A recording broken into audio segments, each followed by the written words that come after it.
Welcome to First and Goal, where everything is made up and the points don't matter.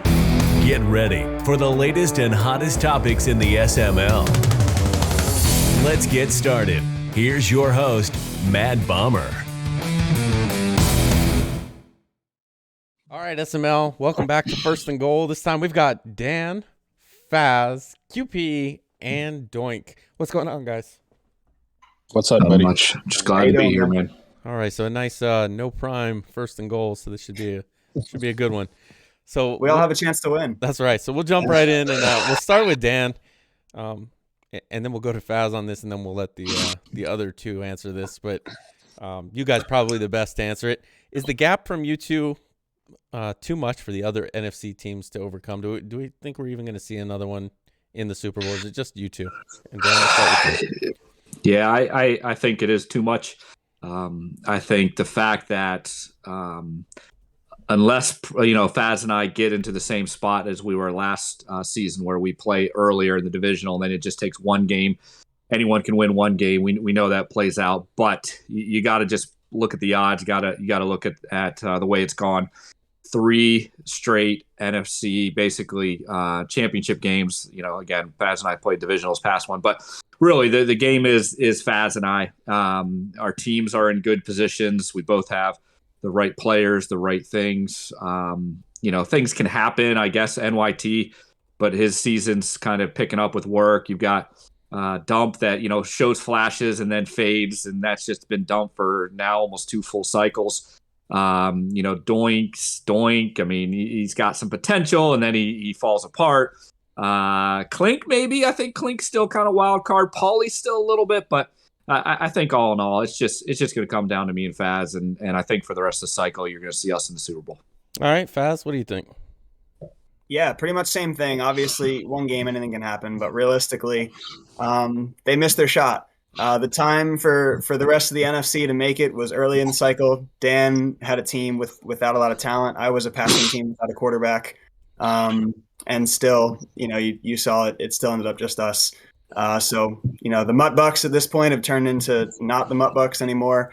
NYT headed back to work. You've got guys like Paulie or Clink who usually play one of us well, but not the other.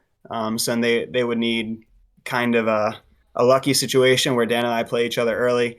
But realistically, betting odds, it's going to be me and Dan the rest of the way. All right. Doink, you're over there in the NFC. What do you think?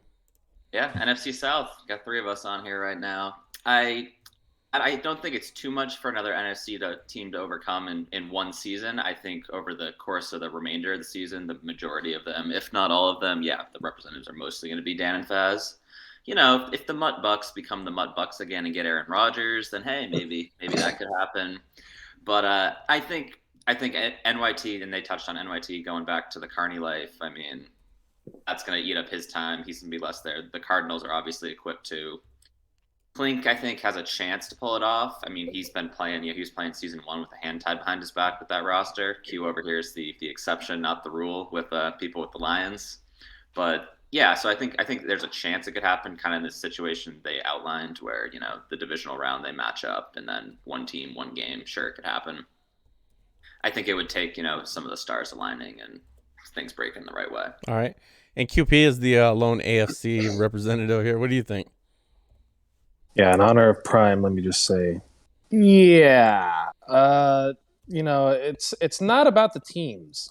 It's really not, because if you look at the roster, look at Dump's roster. Before I played him, I went and took a peek under his hood, and that team was ridiculous, especially the defense. So it's not the roster anymore at this point. I think it's the mental edge. I think that these 2 guys, they have the mental edge. They're former champions. They've both been to the big dance multiple times. I think that's what it comes down to at this point. And kind of everybody in the NFC bows to them. They actually, before they play Dump, he's cocky versus everybody. But when he plays Faz, it's, I'm going to get my ass kicked. When he plays Dan, he actually gets a little bit more confident. But I think Dan's kind of starting to put him in his place.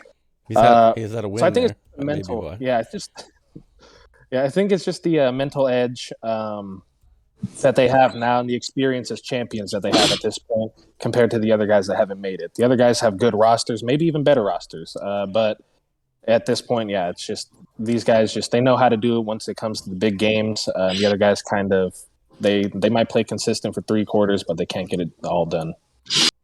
Yeah, I'll agree with that. All right, so topic 2, we'll start with you, Faz, since you are probably the one that likes to pass the most. Why do you think passing numbers have been so high to start the season? I mean, we saw Meats open up with like nearly 500 yards. What's going on? Well, I think the big answer to that, and obviously Meats is the one that sticks out on paper for passing numbers. I think a lot of it's just matchups. You mentioned that Meats started out with 500 yards. Well, he played Monty. Meats can't play any defense. Monty plays worse defense. Those two just chucked it back and forth, and nobody could do anything about it. So I think a lot of it's matchups. Meats has had a pretty favorable schedule. He's played Monty. He's played Figs. He's played Colt. So that's going to boost the numbers a little bit. Part of it, too, is, after playoffs, the game opens up a little bit those first couple weeks. You're not really worried as much about, preserving all your possessions. You're more willing to chuck it up in the open field and with this Madden. You never know what a defensive player is going to do, if they're going to react, not react. So I think it's just matchups. I think it's playing a little looser, but I think these numbers are going to come back down by the time the big boy season gets here. All right, Doink, what do you think? I think Faz touched on it a little bit. Early season, I would assume the numbers are usually a little higher, plus the fact that you have just, I think, a little bit of statistical variance going our way with the matchups hitting where they are. Meats was slinging it against me too. Not that I'm, the best defender, but my defense, my cornerbacks, you would think could cover somebody. But I do think that part of it also is with the new season, guys have, new pieces that they're moving around that, their formation subs aren't all lined up, because we all know that's a nightmare. I think, maybe some guys are realizing, they're missing a safety here or a corner there or whatever. This guy's not going to hold up, and then this is the time to make those adjustments. I think that's part of the reason why we've seen the numbers a little higher, but overall, I think it's just kind of a small sample size. All right, QP, what do you think?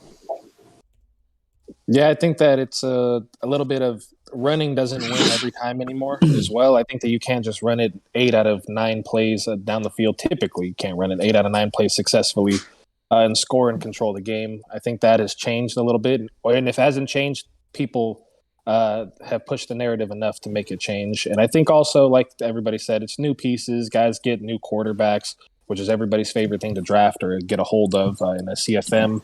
And then you got receivers that you want to dev up. So I think that things like that, and then Faz touched on it as well, the matchups as well. Meats didn't want to mention his passing against the Ravens, but he touched on it as well. Everybody can ball when they play a favorable matchup. So I think it has to do with that as well. All right, Dan, what do you think? Well, I don't want to just echo what everyone said, so go to a little different direction. I think what you start to see is defensive lines have become a focus for teams to build up. So they're looking for trades. They're drafting. They're building up the block shed. So that's starting to stop the run. I think people are starting to learn to tackle better, not just the dive tackle, but just learning better angles, better pursuits, better tackling, and the running hasn't evolved. So I think the running is the exact same that it's been since September, but the defense has picked up. So now people are looking to say, look, you're going to shut down my run. I'm just going to throw it.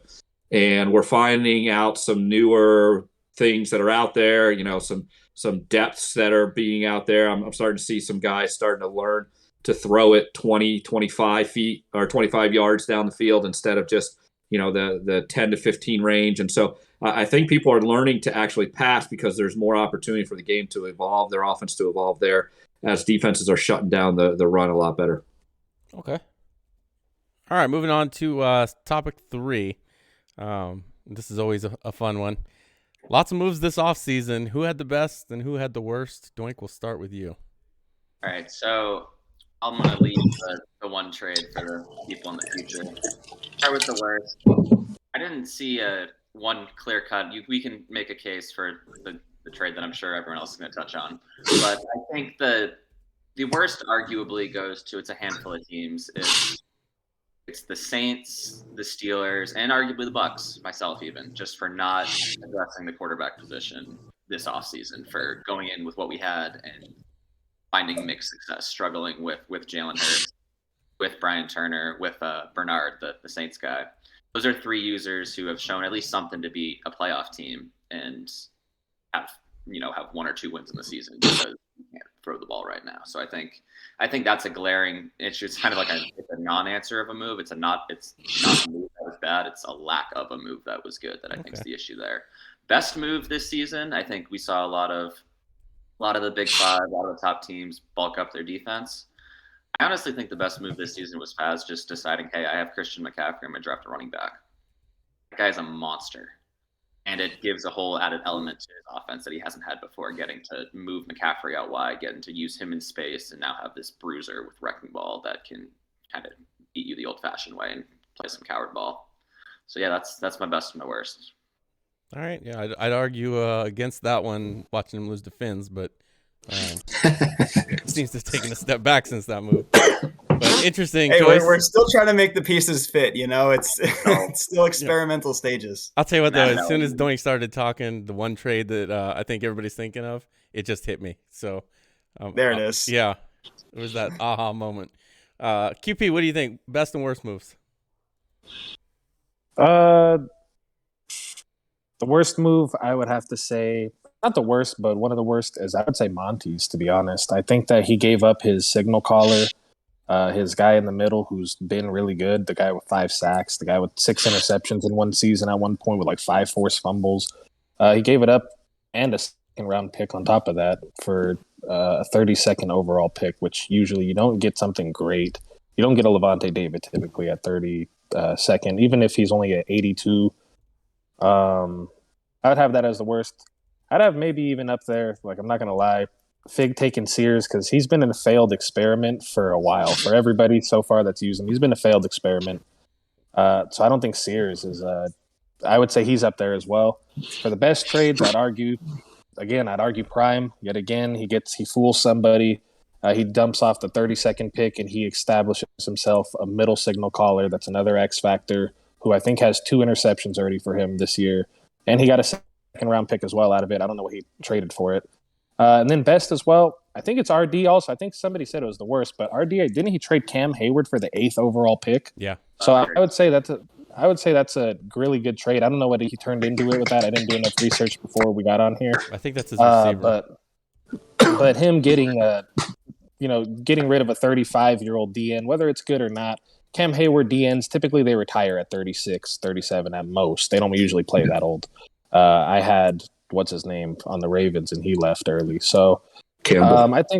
Campbell. So I think that was a good trade for RD. He dumped off an old guy with a lot of money who probably is worth a lot still. I think Coop could have used that 8th overall pick and got himself maybe a really good D end, possibly a really good D tackle. I know there's some good D tackles this year, or maybe even a linebacker, another guy in the signal, or somebody to replace the secondary, because he got rid of Tyrann Mathieu. So I think that was probably the best trade. Maybe I'll give it my hats to RD.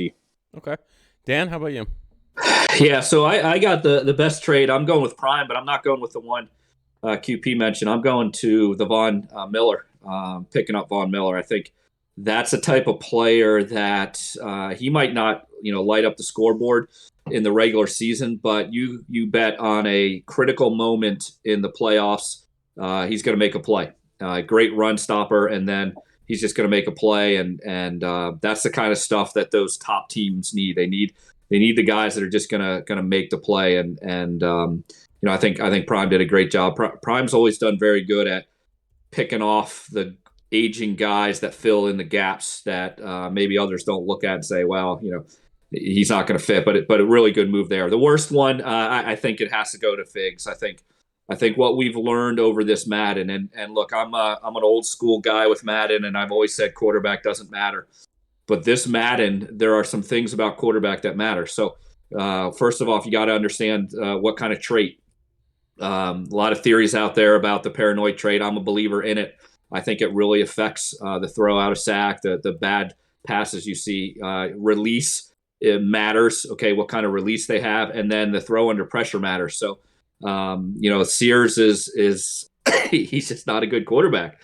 And unless you want to baby him, unless you want to, play extreme coward ball and then just kind of check down and maybe hit wide open streaks or wide open other things, he's gonna lose you games. So, what Doink said earlier about quarterback with RD with future with himself, he's 100% right. Quarterback matters. You don't have to go out and get one with a great throw power like with Teddy Bridgewater. He can work. Mac Jones out in Las Vegas can work. So those things that we looked in the past, throw power.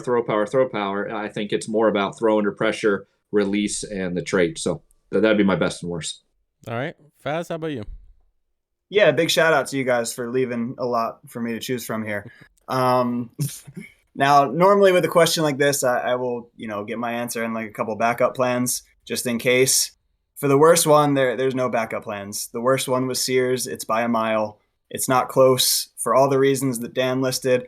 But then we'll even talk about the other asset of that trade, which was Tyler Lockett. We know Figs likes his fast receivers. Lockett really isn't that. He's like average. He's 93 speed, which is like good, but it's not crazy. He has objectively like the worst ability in the entire game. Like any position group. Second wind is players with this ability have a chance. So it doesn't even happen every play. It's a chance to replenish stamina once per play when it is half depleted. That will never activate ever. So Lockett's bad. He could have just drafted a receiver. There was a guy with like 98 speed, I think, and we know how much Figs likes that. He was better off just taking a regular quarterback, using his pick, getting a receiver, and just doing the normal Figs offense. Instead, he goes to a guy that, Bomber tried for 5 minutes and gave up on, made you miss playoffs for the first time in like your SML career. Spooky, who doesn't care about throwing picks, he grabbed him and said, nope, this is too much, can't do that. And Figs decided Sears is the guy that's going to fix things. We're 2 games in. He's already talking about 0-17. So that's the worst by a mile. The best, I'm also going to go to the RD trade. Cam Hayward, obviously lots of good factors, inside stuff. Great player, great against the run. Steelers have a great defensive line. I don't think he's going to miss Hayward that much. And I really like with the 8th overall pick. I think he got Herrick with that, who's a stud. And I think it kind of signified that already realized he needed to change his game to compete in this Madden. So I think that's why I liked it the most, was kind of already taking steps to really boost himself going forward here. All right. So topic 4, and we'll start with QP on this one. So everybody in chat, after DW had the win over UQP, and then since then he's also had another win. I forget who he beat. Was it? I think it was Doink. So we've heard the whole DW's back, and but is he back? And did he really ever go anywhere? I mean, this isn't a guy that we've seen win a lot of playoff games anyway. Yeah. First, he played a really good game against me. I didn't play a good game against him. So I don't take anything away from that win. I do think that this is something we've seen before from DW, where he starts 7. I've seen him start like 7-2 or 9-2 or something before. Yep. And then he falls off and he finishes 11-5 or 10-6 or something like that. And he might have made the playoffs, or he might have missed it by a game. So I hope that he's back, or I hope that he's arrived. I don't know, whatever we're calling it. But I want to see a little bit more time. I think we're a little bit early. What are we? It's like week 3 or week 4 right now. Or actually, no, I'm lost. It's like week 6 or 7. But yeah, I'm lost. But I don't know. Give me on the next episode of First and Goal and ask me that again. I think because I think that right now he's still where he's usually at, which is a great starter, and I really hope that he finishes well. All right, Dan, what do you think? Yeah, I'll try a little bit better than QP. Give an answer here, but DW. So I put DW. I DW a lot last year. I've seen him a lot this year as well too. I know he gave Faz a little trouble before the blip.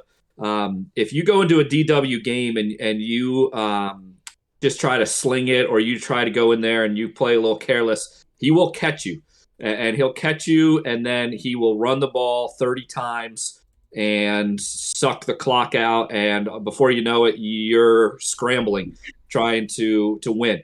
So the guys that go in there, and it might just be because it's regular season and guys are a little bit in the beginning, a little bit more like we've talked about, careless or free-flowing kind of playing. DW can catch him like that. Now as we start to hit the end of the season, guys got to get wins to make the playoffs. We've seen DW struggle because I think they tighten up their game against him, and DW doesn't quite have that ability to kind of like go toe to toe with somebody. He needs someone to slip up. He needs someone to bring their B game, and then he can win with the A game. So I think it's again, we've seen this before. It's a little bit like Dump. Okay, is Dump back? Is Graham's back? Is Future back? We've used that phrase before, and I think time's going to prove the same this season. That as the games get more meaningful, we'll see if DW has it in him to actually win the games if he goes toe to toe with someone. Okay, Faz, what do you think? Yeah, so you alluded to this in the way you phrased the question that, did he ever really go anywhere? This is DW. And it's kind of like how Dan said. We've seen this before. Q said it too. He starts quick. He has a defense and a D line that can absolutely wreck a game. They can destroy your drives at any given moment with no warning. The big thing with DW, though, and it always boils down to one thing with his game, and it's his consistency in the passing game. Because what happens is, you see DW and he struggles on third downs. You'll notice third down is where he wins or loses games. If he's in those third and shorts, third and manageable, he can give the ball to Gibson. He gets that first down. Again, like Dan said, he's bleeding clock. He's sucking the game out, and then it takes one play from Chase Young, and you're in trouble on offense. But a lot of times on third downs, we see DW kind of get locked into a read. He throws a pick, takes a sack, whatever. And that's what sets him back. And his defense is great, but in this Madden especially, you just can't survive on all defense. We need to see him consistently in the passing game, moving the chains, getting first downs, and then that's when DW will really arrive as a contender. All right. And Doink, what do you think? I think I'm legally obligated to say that he's back by virtue of him having just beat me by 15 points or whatever. And I think DW is a very solid player. He's got a team that's, even if he's not, quote unquote, back, like that team, as Faz touched on, that team is built. You can basically do nothing and win games sometimes. Like, I'm not saying that's what he's doing at all, but even if he's, he throws, an early pick against me in the red zone, then that defense is good enough. That D-line, when it's getting pressure, we can delve into, Madden pressure and it being a dice roll sometimes. But that team has enough to actually, I think, to make some noise and maybe get a round one playoff victory, especially with the way the NFC East is kind of wide open. I also want to point out he kind of has one of the worst home field real life disadvantages where he's playing on hotel Wi-Fi half the time with his travel schedule.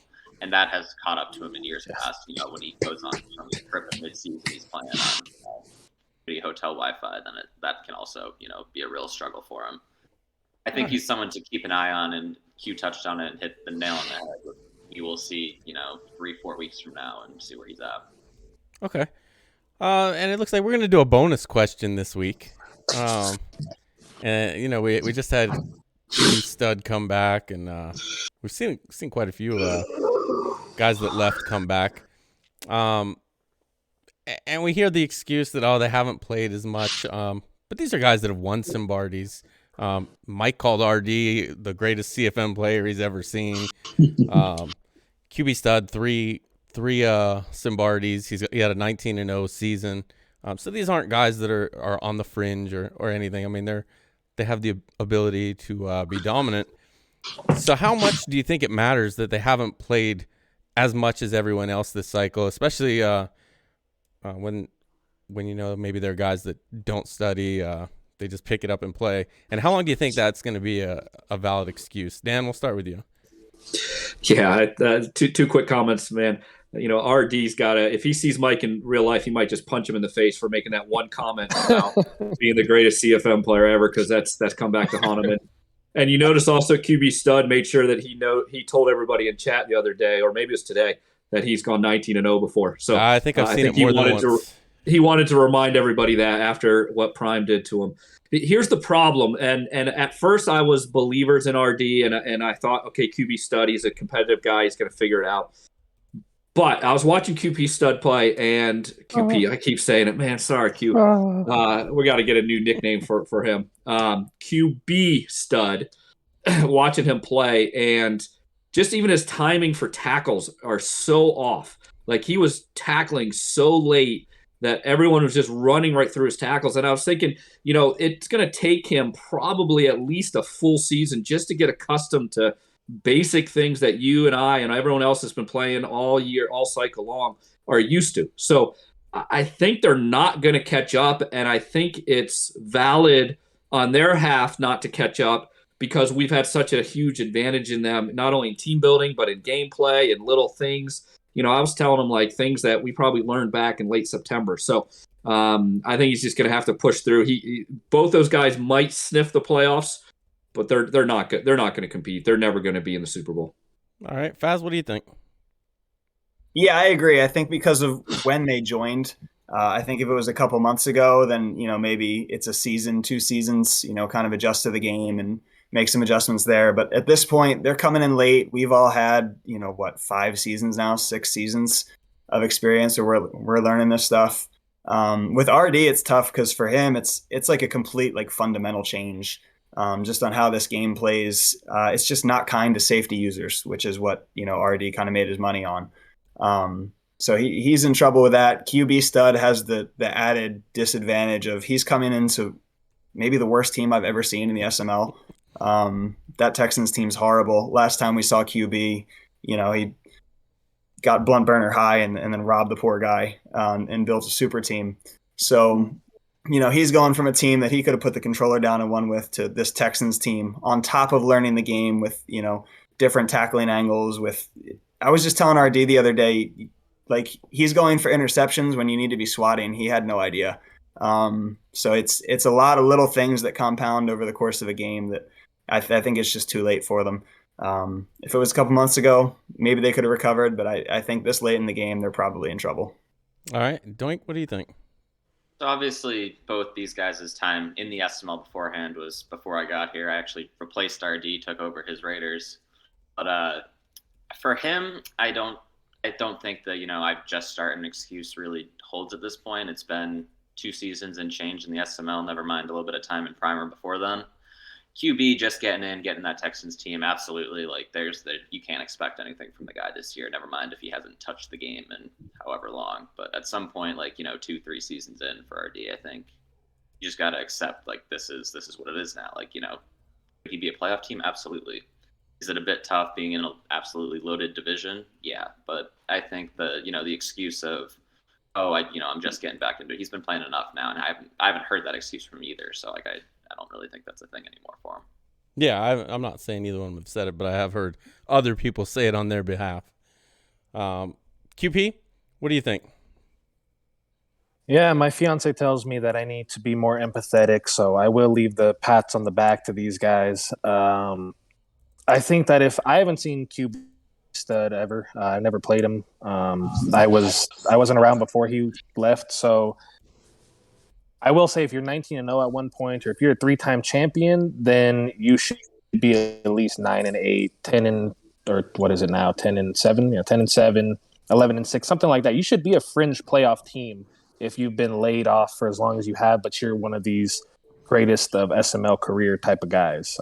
Same as RD. RD was represented by a lot of guys, not just Mike, but multiple people have gone on record and said RD was the absolute man when before they ever came to the SML. So these are 2 guys that are really good. They should be better than what they are. Like Doink just said about RD. RD's been in the league for a while. He played a few games with the Raiders, but he's been in the league for a while now. And again, QB Stud, I don't expect him to go out there and beat Prime his opening day.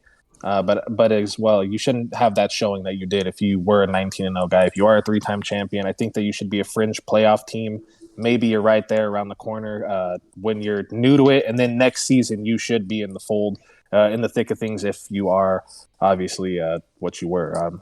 Maybe he's like one of those 7-footers that were playing in a 6'1" league with Prime. Him and Prime were destroying these plumbers. But no, I'm just kidding. But yeah, I think that they should be a little bit better. All right. So that's going to do it for this week's episode. And this week, it looks like Faz is going to win with 158 points. Faz, these 30 seconds, all yours.